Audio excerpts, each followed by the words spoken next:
second webinar on resisting. Good afternoon and welcome everyone. Thank you for joining us on our second webinar on resisting CANSEC. Today we're featuring Quaker Roots. My name is Sandra Weens. I am the Government Relations Representative for Canadian Friends Service Committee, or CFSC, and today I happen to be in Tarija, Bolivia, on the recognized and represented territories of the Guarani, Wenayak, and Tapiete peoples. Our last webinar featured Project Plowshares researcher Kelsey Gallagher, and we had this webinar back in February, and his focus happens to be on the arms trade. He was able to share the current context in Canada on the arms trade and detailed the pertinent points of Bill C-233, which was the No More Loopholes Act. Unfortunately, since that time, the bill was defeated at second vote and is no longer active in Parliament. The bill was attempting to close the loophole that provides exemptions from the Export and Import Permits Act for certain countries, notably the United States. It is through this loophole that Canadian-made weapons and components are being utilized in areas of conflict that Canada has prohibited, embargoed, or deemed illegal, like in Sudan, Gaza, and the Caribbean, where the threats of harm and humanitarian abuses of civilians are happening. It also reflects an inconsistency with Canadian obligations to the Arms Trade Treaty and that Canada joined in 2019, which was a move supported by CFSC. Despite the outcome of the vote of 233, it remains clear that Canada needs to address the loophole that allows domestically manufactured weapons to be used abroad. Failing to do so risks making Canada complicit in violations of international humanitarian law. This is important right now because Canada is committed to record increases in military spending. In fact, if we put the vote into context, Canada recently announced it has reached the 2% military expenditure target set up for NATO members. According to the Prime Minister's office, this was the largest year-over-year increase to Canada's defense spending in generations. Canada's military budget ballooned from $45 billion to over $63 billion in less than a year. More worrisome, such spending is on track to reach 5% of GDP over the next 9 years, meaning $150 billion by 2035. Along with the new Defense Industrial Strategy, which came out back in February, weapons sales and trade is projected to increase exponentially, with new trade commissioners specializing in military exports being sent to the UK and the EU. This will see greater Canadian presence at DESI, which is Britain's biannual weapons fair, and perhaps larger participation in delegations at CANSEC.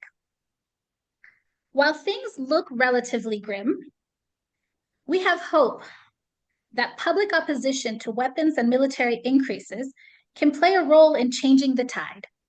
Today, we have invited Pete Doubtfire from Quaker Roots to share their experience with organizing and mobilizing people at DESI. They utilize a range of actions that we hope to learn from and to learn more throughout their experiences. So I'd like to welcome Pete to go ahead and speak. Thank you. Great. Thanks, friends. Thanks for inviting me to talk to you. And yeah, it's really great to be connecting with people around the world who share our commitment to stand up against the arms trade. And it's always heartening to be together with friends who want to take action. So yeah, I'm based in Birmingham in the UK, but I'm going to talk about an arms fair, DSEI, that takes place in London every 2 years. And it's been going since the 90s, and there's been long-standing opposition to it from many groups, and Quakers have been involved in that for a long time. But in the lead up to the 2019 edition of DESI, a group of Quakers came together, kind of really wanting to make a sort of coordinated response to it.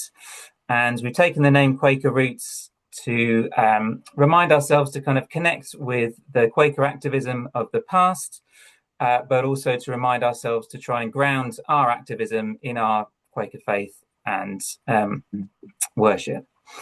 So I'm going to share a bit about some of the different tactics and approaches that we've used over the last few years, and yeah, a little bit of what we've learned from that, what I think worked, and where we're thinking of going now.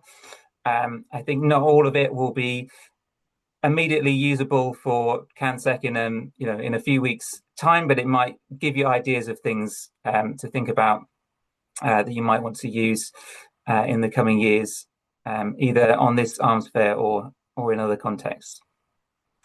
So just to give a bit of context of what I'm talking about when I mention different parts of where different actions happens. This is a map of the site. This kind of big sort of pinkish block in the middle is the venue for the arms fair, the XL Centre. It would take about sort of 10-15 minutes to walk from one end to the other. So it's a pretty big building. And over here on this east side, you can see there's a sort of service road into an entrance, which is where everything is coming in for the setup to the fair. And that's the kind of first set of actions that I'll talk about, things that happened before the actual arms fair took place while it was being set up over on this east side, on this road. And then on the other side, on the western side, that's the kind of entrance where the actual delegates would come in, the sort of pedestrianised area. And I'll talk a bit about things that we've done while the actual arms fair itself has been on over at that side of the site. Yeah, so over on this entrance road, we in 2019 spent quite a lot of time sort of trying to organise and mobilise to get as many people as we could down to the site. I think we got around 700 on one of the days that the setup was happening, and we're able to sort of block the road and stop items from coming in, really sort of slow down the process for the company Clarion that organises the event, and cause disruption to their setup. And we were able to do so alongside other faith groups, but the largest number was Quakers, and I'll talk a little bit about what went into getting lots of people there in a bit. Some people took very high-risk actions as part of this, locking themselves on with kind of lock-in tubes. As Quaker Roots, we didn't sort of try and sort of organise or incite that, but we kind of tried to make space where people could take a level of risk that they felt was kind of what they were being called to. And while this was happening and the police were cutting them out of their lock-on tubes, we were able to sort of hold meeting for worship and hold a kind of really, a real sort of, I hope, sense of upholding those people who were taking the highest risk action. We were also able to hold a pretty substantial meeting for worship just in the roads, and again, kind of giving people a bit of option about whether they wanted to sit in the roads or be on the kind of grass verge if they felt they didn't quite want to take that risk. Halfway through this meeting for worship, the police attempted to move us on, and we were able to kind of negotiate with them to continue holding our meeting for worship for the full hour. But it was quite a sort of tense atmosphere, and there was a real sort of strong sense of I think togetherness and standing together and staying in our worship in the kind of face of that. The police trying to use their powers to move us on. And since this time in 2019, the police have actually been given in the UK a lot more powers to be able to tell protesters what they're allowed to do, to impose conditions in the middle of a protest, and also the act of sort of locking yourself on in the way that I showed in the previous picture has now been made a specific offence and carries a much higher penalty. So we've had to kind of subsequently think a lot more kind of creatively and take into account a lot of those risks, help people to assess what the right level of risk is for them. We've always tried to keep a sort of sense of creativity and joy we're kind of opposing the merchants of death. We're also celebrating life at the same time. So using singing as part of our worshipful protest and creative actions, we've got people to make these mini banners. And again, I'll talk a little bit again a bit later about how that kind of the importance of having those sort of little creative things that people could get people away to get involved. In terms of the sort of lower risk actions over at the other gate, the kind of entrance to the XL Centre, this vigil happened on the night before. Every time the DESI happens on the night before it starts, there's a vigil that is organised sort of with the permission of the security people, and you can see that the kind of the price that's paid for that is that we're sort of fenced off a long way away from the actual building, but that means that people can who really want to stay sort of low risk and follow what the security are asking and not get into any confrontation with the police, we're able to join in with that action. And there's often, again, a kind of really nice sort of it's done at dusk, and there's a real sort of sense of being grounded, and for people who are maybe going the next day when the actual arms fair starts, a kind of sense of worshipfully being carried into that. This is holding worship and vigils as the delegates are walking in. You can see there's a kind of fenced off area that delegates would walk through in the morning. And some people kind of engaging with those here. We were reading out the testimony of people with lived experience of war and being affected by the arms trade as the delegates were passing by. And the other kind of lower risk action sort of at the sort of witnessing to the actual people involved in the arms trade. It was a walk of witness that we've done as the arms fair is happening around arms company headquarters in London, which tend to be in these kind of very nondescript buildings. They don't advertise themselves to the public, but they are right in the centre of the capital. And I think in terms of this sort of lower risk vigiling type action, doing it in this very public space felt like a really great way of shining a light on what was happening, gave us a reason to talk to the public about the fact that the arms fair was going on, which people often don't really know, that one of the biggest arms fairs in the world is going on in their city. Also shining a light on the fact that these arms companies' headquarters are just in the middle of a kind of ordinary looking street.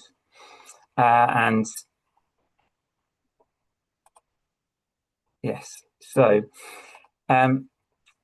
that was what we did sort of over the years, kind of 2019 to 2023, and sort of elements of all of those were being used in a mixture of different ways as people's kind of energy went up and down, and COVID got in the way a little bit. And I think we were feeling a little bit like with the changes, especially to protest law, about being cautious of putting people at high risk without a kind of bigger sense of strategy. And it turned out last year in 2025 that a bigger strategy presented itself, and the action ended up being a bit of a hybrid of all the things that I've talked about. So because of the situation in Gaza, I think a much wider activist base suddenly became interested in taking direct action against the arms trade, and this very well organised blockade of the opening day of the arms fair ended up happening, which stopped the delegates from going in the kind of proper entrance that they were due to, and the police instead directed delegates around to a kind of side entrance, but were basically sort of decided that they were going to just leave this blockade in place and not try and it was going to be too much effort for them to try and move it, and they were happy for the delegates to be sent round the side entrance, but that gave us as Quaker Roots a really good opportunity to interact with the delegates. We did a lot of attempting to flyer them, and a surprising number of arms fair delegates did sort of take the flyers. A few got into kind of reasonable conversations with us, and it felt like a kind of really good sort of coming together of different approaches, and we were able to have some really sort of grounded worship in the midst of a very loud and quite confrontational protest from some of the secular protest groups. And again, it felt like a good way of two different approaches kind of coming together and complementing each other. So I'll stop screen sharing. Great. So a whole wide range of different ways of trying to both disrupt the actual arms fair from happening and cause problems for the company that organizes it, and also to witness to the people involved in the arms fair and remind them that kind of business can't just continue in as usual, that this is not okay.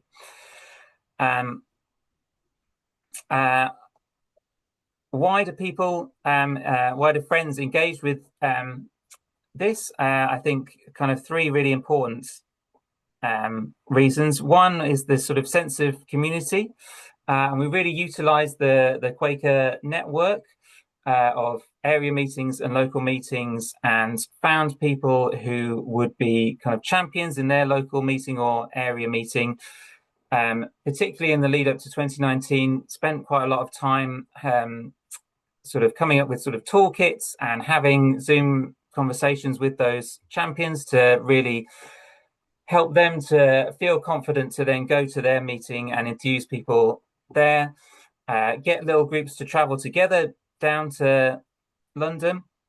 I appreciate the traveling within the UK is on much smaller scale than in Canada, but still for I think people in lots of places outside of London feel like traveling down there is a big expedition. So going together as a group was really powerful, but also getting a sense of being upheld by the rest of your meeting who maybe couldn't travel, feeling upheld on the way down, and having things like the little mini banner creative action. That was a great way for people who couldn't travel in person to feel like they were being involved and kind of sending a little bit of themselves down to participate. We've also tried to maintain that sense of community kind of between the DESI actions with sort of regular online meeting for worship, spiritual preparation sessions, sort of using different reflective spiritual tools or Bible studies, having human cost of war events where we've heard from people with lived experience of war, often refugees in the UK, but also really privileged to connect with a young mother in Yemen who spoke to us about her experience of trying to raise her children in the midst of the war there. And then also having kind of practical briefings in person and online, and doing book groups to think about strategy and,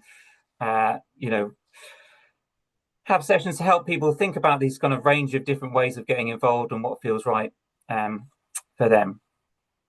So I think, sort of really maintaining that sense of community has been helpful, really keeping a kind of worshipful and grounded approach, both in those kind of sessions and that community building, making sure that we kind of bring that back to worship, but also in the midst of actually doing the actions. And I think it's especially valuable when there are kind of confrontational or high risk actions going on, to be able to have that sort of real sense of groundedness and worship in the middle of all of that.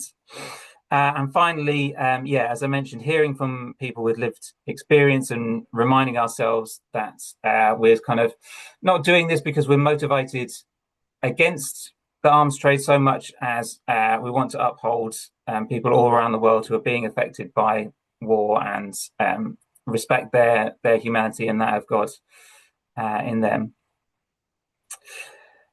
So thinking about all of those things, we're kind of now looking at a bit of a new strategy to add on, build some momentum, and keep campaigning throughout the 2 years, not just at the moment that DESI happens, which is particularly targeting the company Clarion that organises the arms fair. This is learning a little bit from experience with a much smaller arms fair, which has been forced to move from a couple of different venues by going along to other civilian activities at the same venues and engaging with people there and making the link saying,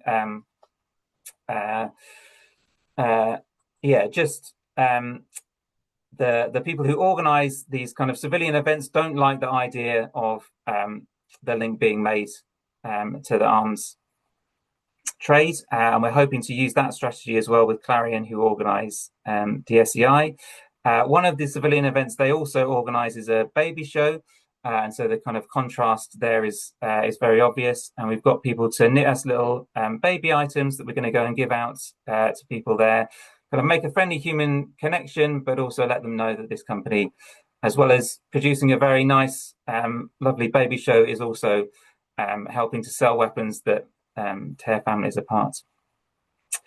And I think, hopefully this approach gives, again, people a chance to take part in kind of low risk and creative ways, but maybe there's also opportunity to escalate that and for people to try out different actions as well. So I hope that's kind of given a bit of an overview of the different approaches that Quaker Roots has taken, and really interested to hear Brent's experience of coming along to DSEI and also what you're thinking of doing for CANSEC. Thank you so much, Pete. That was really enlightening, and I think it provided a lot of context and real practical details. I also want to note, I think a lot of people in Ottawa are also not aware that the largest arms fair in North America is held in Ottawa. So that's there are commonalities that we can draw from the two shows. I'd like to invite Brent to speak next from Peace Brigades International. Brent was able to participate last year at the DESI, and he's also going to share how CANSEC might differ from DESI and his impressions on the mobilizations and so on. So I invite you, Brent, please go ahead. Great. Thank you very much. Lovely to see everyone, and thank you so much, Pete, for that presentation. It was really very interesting. And I mean, maybe I could just begin by saying that, I mean, the reason that I went to London was really to observe the mobilization against the arms show and to see what lessons we could take from that and bring that back with respect to CANSEC in Ottawa.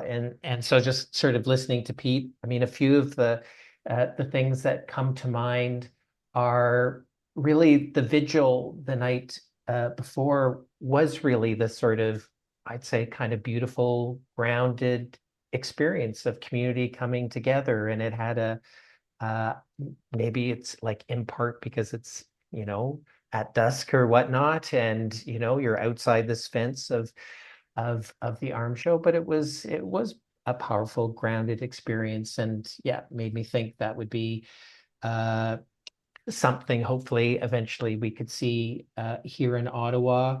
I mean, the other thing we noted is that that there were various forms of protests or witness or gatherings over the several days of DESI, and so that's also something that we haven't necessarily done in past years. So that was, you know, a fascinating thing to observe.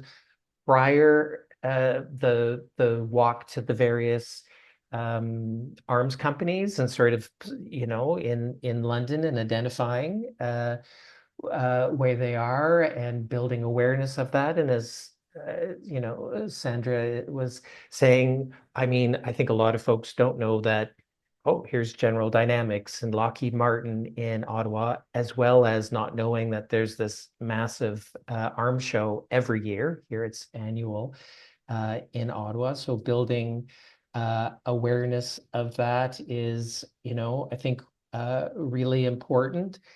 And two, just I was really enjoying the photos that you were sharing, because it also shows, I think, like the power of like a really great banner, like a large, clear banner that is visible and has a great message.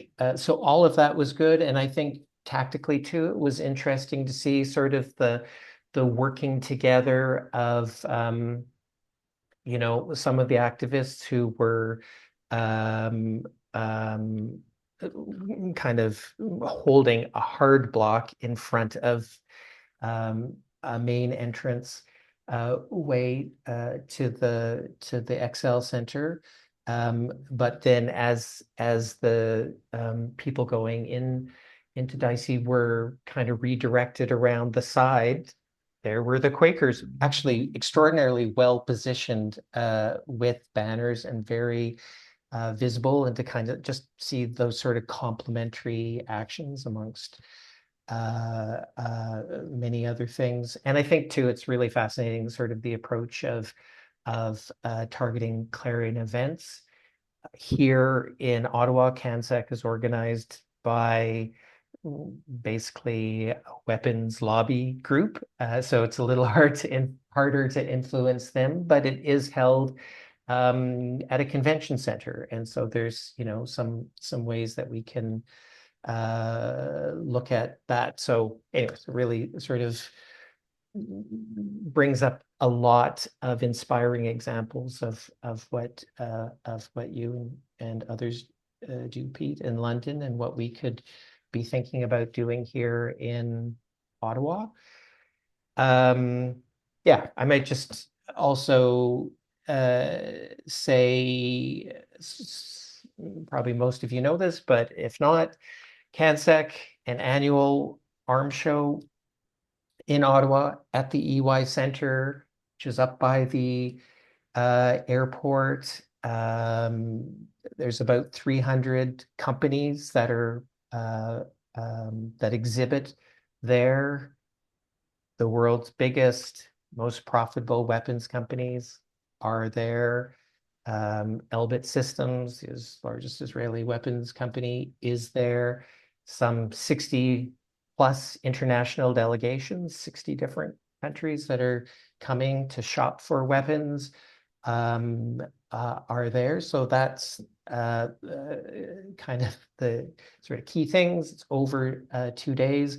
What I can maybe quickly mention about the international delegations too is one of the things that happens in the UK is that the countries that are invited to DESI, to the arms show, that list is at some point made public. Both of the countries that were invited and those that attended, there is not that same transparency in Canada. So we've tried in various ways to get the countries that are present and don't have that and can only glean through various documents, countries that have been there in the past. But I mean, they do include Indonesia and the Philippines and Saudi Arabia and United Arab Emirates and the United States, countries with, where we would have massive concerns around human rights violations.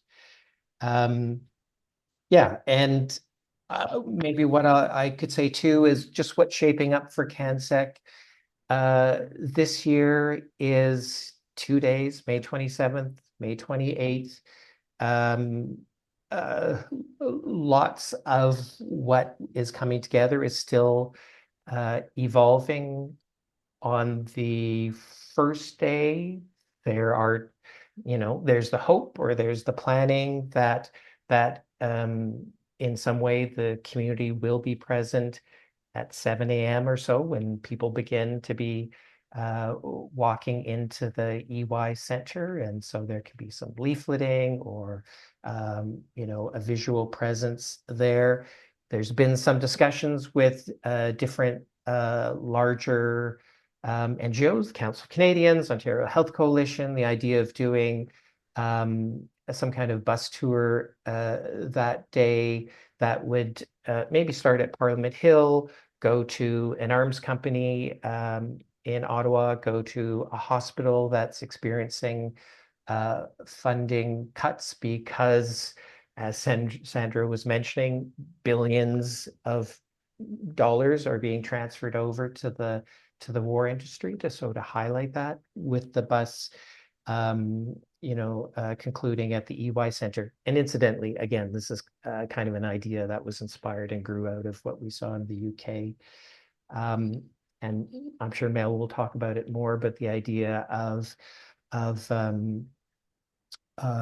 like a faithful gathering in the afternoon.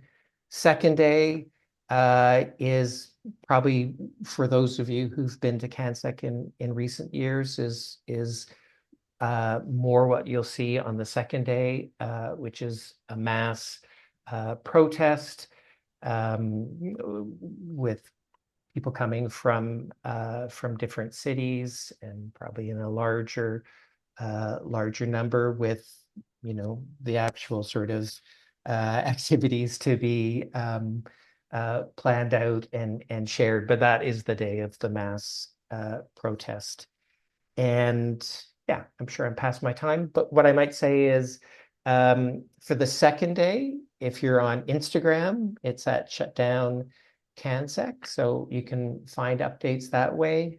I think we'll need to be finding other ways to ensure that updates about what is happening on day 2 is widely distributed, and I'm sure our friends and others will have some other means to also share and amplify what's being planned for the first day of CANSEC. So I'll leave it there and thank you.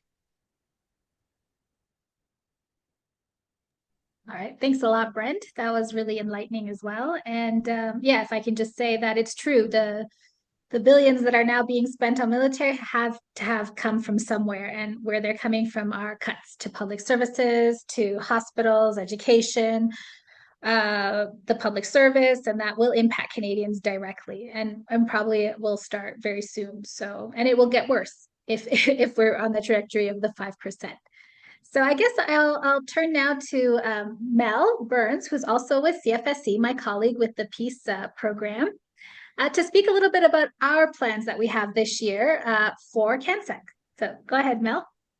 Thanks, Sandra. And thank you, Brent and Pete, for giving all of that background information and kind of a wide variety of how actions have gone.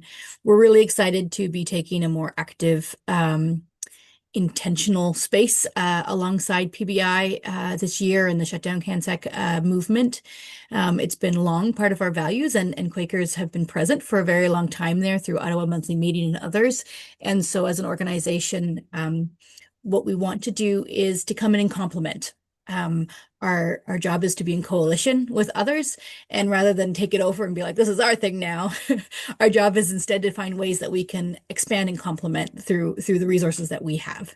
And so we're just really, one of the things we came up against when Sandra and I were talking about this a year ago, I think even, or just over a year ago, was awareness that we have so many people within our movement that would want to be part of this, but participating in one particular way at one particular time may be exclusive. Either their schedules don't work for it, or they do not feel comfortable in confrontation with the police, or all those sorts of things. And so one of the things that we are really excited about this year is from learning from Quaker Roots and engaging with Brent, is trying to find these other ways that we can find multiple ways to protest. So there's room for everybody. And so this year we kind of have a series of things starting the night before on the Tuesday night right through to the Thursday that either we are connecting with, or that we are complementing ourselves, or that we are adding on to something else. And so our hope is that for those of you that are listening in and those that will be watching this recording, that you will hear something in this list that goes, oh, I can do that. That's within my power. That's within my comfort zone. That's within the realm of possibility. And you see yourself as an active participant in this protest, even if you live in BC. That there's room for everybody in all sorts of different ways. So the first thing that we're starting out with is on the night before, on the Tuesday, the 26th in the evening, at Ottawa Meeting House, there will be a potluck. And this is a really chance for us understanding that protest and work we do together is a relationship.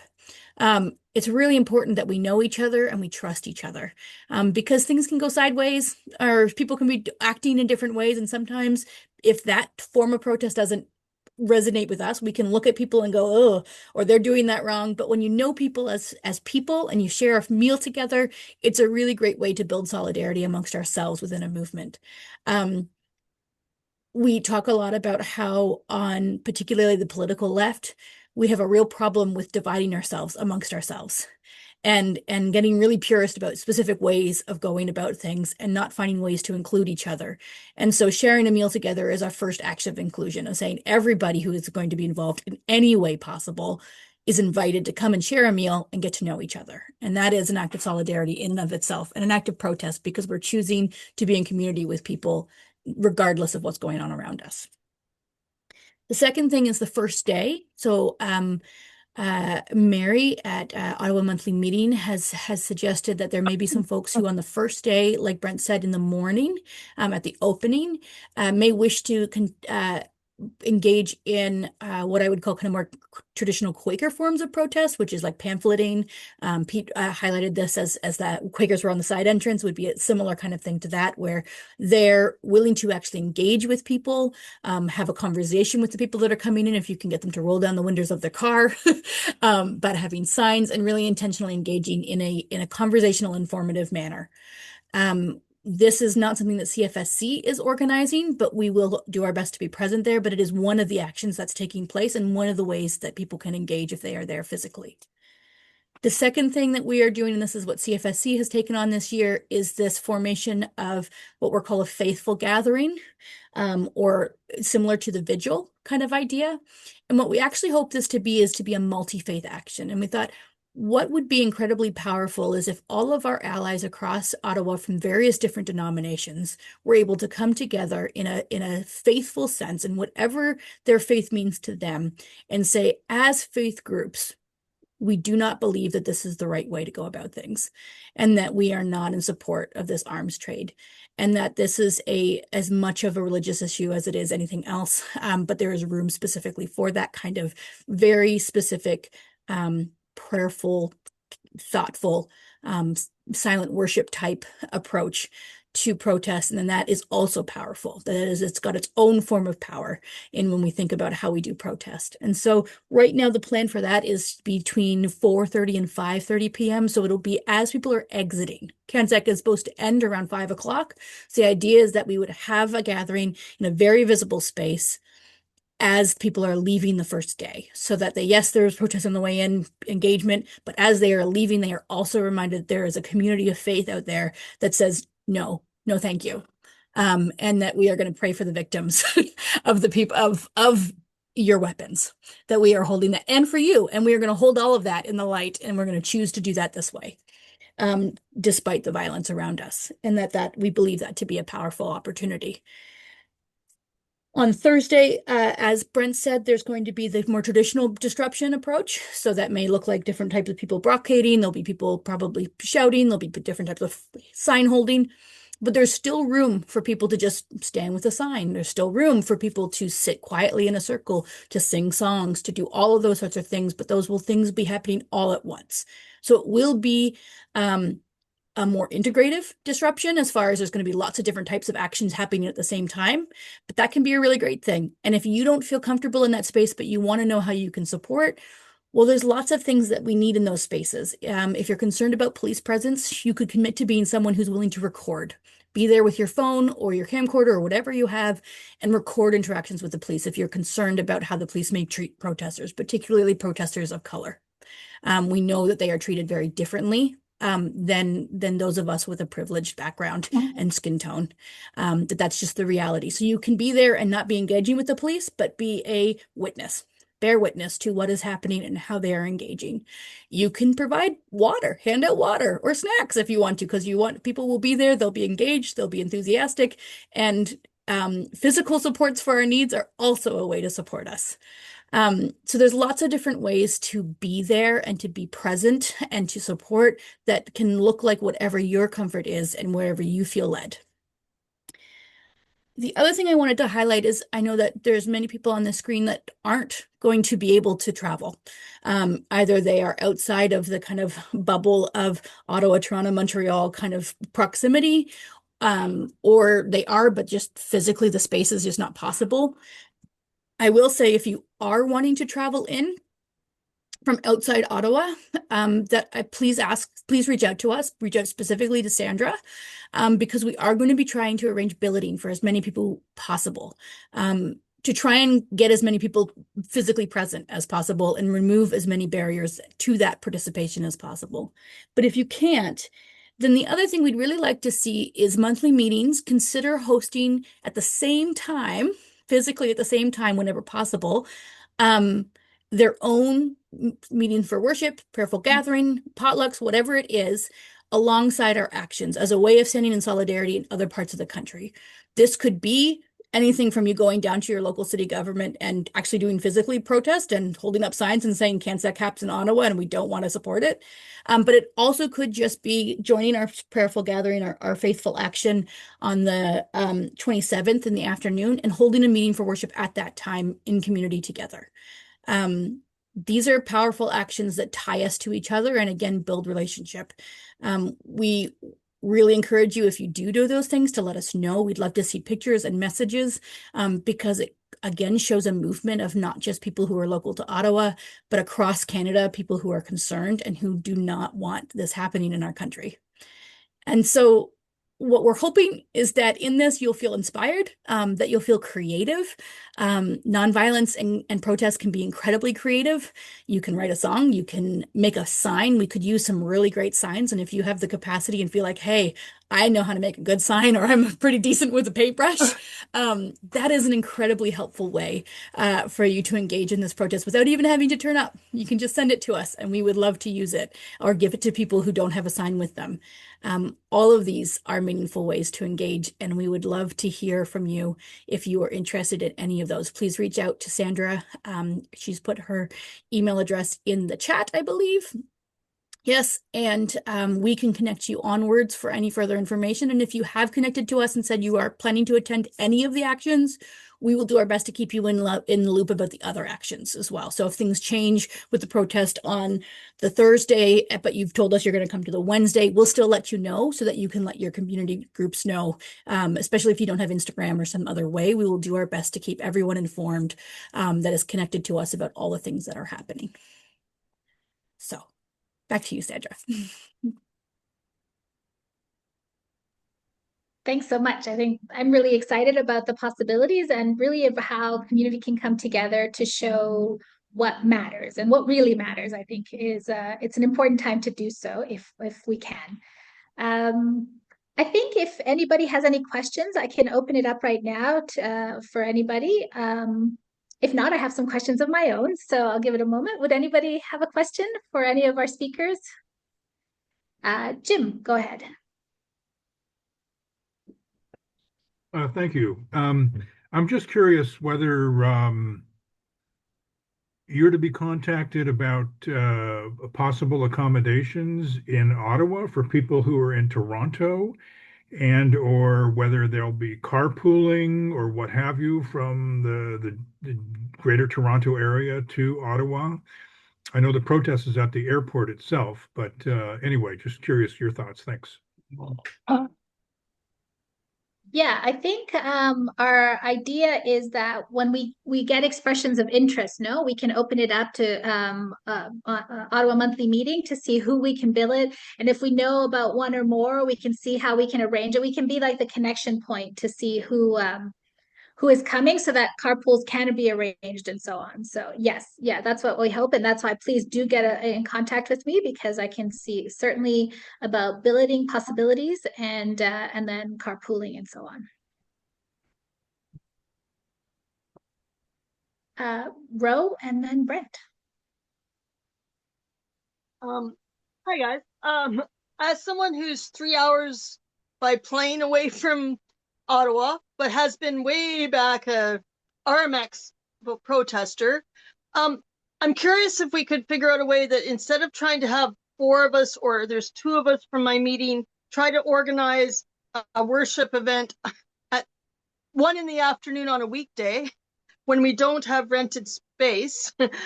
I'm wondering if we could figure out a way to maybe host a Zoom cross-country kind of thing, because I'm just really mindful, many of the folks interested in this, it is the middle of a workday for most people who are under 60, and I know there are some Quakers that are, but I'm just mindful that that might be an opportunity that would save people trying to have 3 people try to run something in their small meetings. I'd even be willing to say I could help host that, because it'd be a parallel, but it would be in the right window and time. Because it's really hard when we hear, as people without a meeting house that we don't pay rent for any time we use it, how to bring people together midweek for something. And I don't think we're the only meeting like that, right? So anyway, just an idea. Thanks, Ro. That's definitely something we can look into. I take it, Brent, you don't want to ask a question, or yes? Well, I can actually, I had some information to share with Jim, but maybe it makes more sense to wait for the rest of the questions to be asked. Okay. I'll go then to, I think, Virginia and then Linda.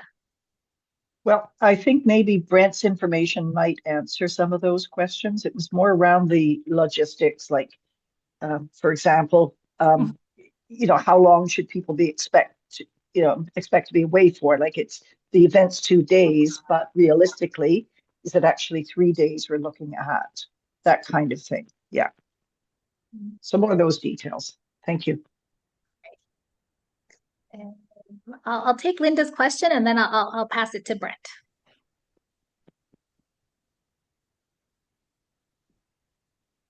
I think you need to unmute Linda.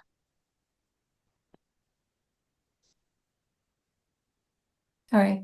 Yeah. I think this will be more for next year, because I'm pretty sure there'll still be a CANSEC next year, unfortunately. But I was very inspired with the banners, the little square banners that and I was thinking that maybe every meeting across our country could send in a small one with maybe whatever meeting they're from in the vicinity. And if someone down east could put them all together, that would make a very large Quaker banner. Probably too short a time this year, but it could be something for next year. Yes, that is absolutely something we thought about immediately when we saw that, when we had our preliminary discussions with Pete. It's certainly something we are definitely wanting to consider. Maybe not enough time this year, but certainly for next year. Brent, I invite you to have your comments. Great. Yeah, no, that's a beautiful idea, Linda. I really like that. Yeah, and I put my hand up just for around Jim's question, because I don't know if it's been confirmed or whatnot, but there's certainly been discussions about buses coming up from Toronto, and we've had other inquiries about that. So it's like from a range of different folks. So part of the effort here is to try and coordinate and share information across different groups and movements and whatnot. But I'm really glad that you asked that question. And then, yeah, like, I mean, I'm looking forward to the potluck the night before. So that's kind of an evening thing. There's Wednesday, just like in terms of how many days you might be thinking about. Come on the evening of the 26th. That's amazing. The 27th sounds like it could be a full day thing with 7 a.m. start and a late afternoon faithful gathering. For the Thursday, this is May 28th, it's a 7 a.m. start, and we will go as long as we can. But realistically, it's probably informally, realistically, I'm saying it'll probably be done around noonish or so. So I guess if you thought about coming up Tuesday, heading back Thursday afternoon, if that range works. If you want to take in everything, that's probably the space. Yeah, and then just lastly for Rose, since they mentioned RMX, just wanting to say that we continually use that example in the mobilizing we've been doing for this year, because it really is such an extraordinary thing. When we say shut down CANSEC, we're remembering that RMX essentially shut or the community mobilizations essentially shut down RMX, and it took close to 10 years for the arms show to come back again in a much smaller form, and now it's growing again. But the history is so important, and really appreciate those who've been doing this for a long time. And I see some folks on this call have been doing it for a long time, so lots of gratitude to you. Thank you. Okay, thanks. I think because I am in communication with Brent, if you would like, you can let me know, and I'll talk with Brent to see about those buses and so on, and help a little bit coordinate that from that end, if that's helpful. And I also see someone else on the chat is saying that they are also organizing. So it looks like there's some movements around there, and we should be able to find those possibilities for those who would like to come in, which from a CFSC perspective, we would love to have a lot of Quaker presence if we can, especially at the vigil, because that will be a new event that will be happening that hasn't happened before. I'd like to invite Colin and then Mary to speak. Just a question for clarification. At the meeting house here in Victoria, given the 3-hour time frame, what would be the best time for a gathering here from the point of view of the people in Ottawa, you folks in Ottawa? However modest the gathering may be. Right. I guess you're 3 hours behind. So if it was going to be in parallel with our activity, it would be at 1:30 on the 27th. 1:30 on the 27th. So that's 1:30 because that would be 4:30 here in Ottawa. Okay, 1:30 Pacific time. Okay, that's great. We have a meeting this Sunday. We'll just try and figure something out. Thanks, Colin. Mary, go ahead. I think it was Mel, but maybe somebody else had mentioned that, yeah, we could have groups of Quakers, like Colin just mentioned, doing something at the same time. But also there are opportunities for friends to look up which of the major arms dealers that you have represented in your city and do some presence there at Lockheed Martin or General Dynamics or L3 Harris or whatever you got in your city to show up at that arms dealer and have some protest in the same time frame of the CANSEC. So I think others did that last year. Maybe Colin knows if they did. I think you did that last year, didn't you? I don't. Yes, in fact, that was 2 years ago. Okay. Yeah. So yeah, there was some precedent for groups that can't come to Ottawa to do something at an arms dealer in their own cities and gather other friends to do that, or other faith people if they want, or anything.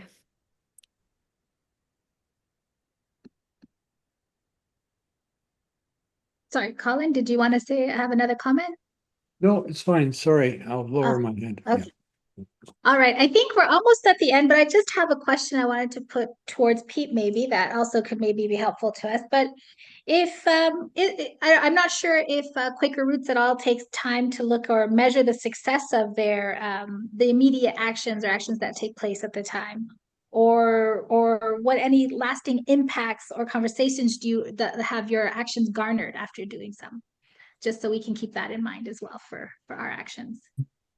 Yeah, sure. So we have managed to get a little bit of inside information, partly from people working in the kind of service bit of the Excel Centre who are unionized, and we kind of heard from them that some of the disruption to the setup certainly, it certainly caused problems for the company and the Clarion that organizes the fair, and ended up costing them money. And we've also seen that they've actually tried to mitigate our action, preempt us from doing that blocking in the setup by changing their patterns and just sort of stretching it over a longer time, and having people coming in at night. But that's also all kind of increasing the costs to them. And I suppose we're in terms of approaching engaging with Clarion, trying to gradually tip that cost benefit scale for them. I also spoke to a researcher who had bought a ticket and went in last year, and she was speaking to the delegates, and I think got a sense that people were affected by their interactions with people on the way in, and understandably, lots of them were quite defensive. But there is she did get a sense that people were like, it definitely had the effect of people weren't able to just kind of carry on as if it was business as usual. They were forced in some way to kind of confront some of the ethical dilemmas of the industry that they've decided to go into.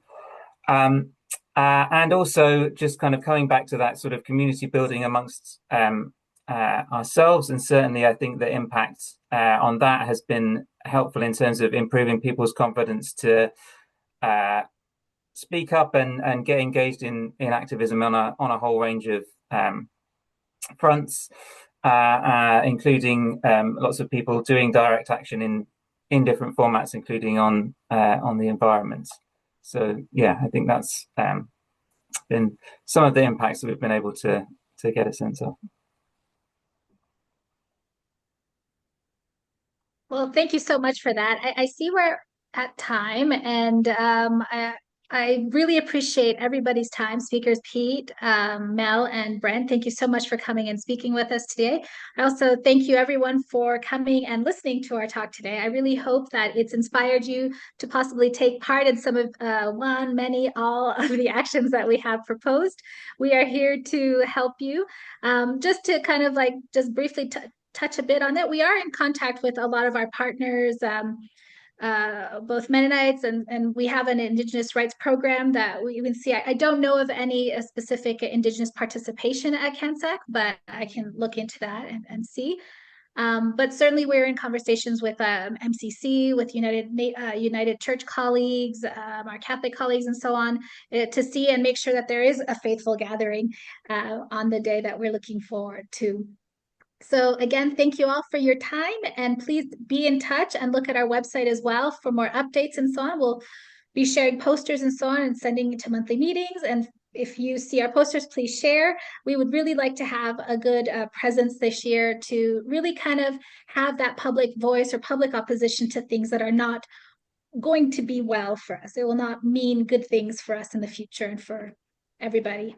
So thank you again. Have a good afternoon, everybody, and I hope to see you.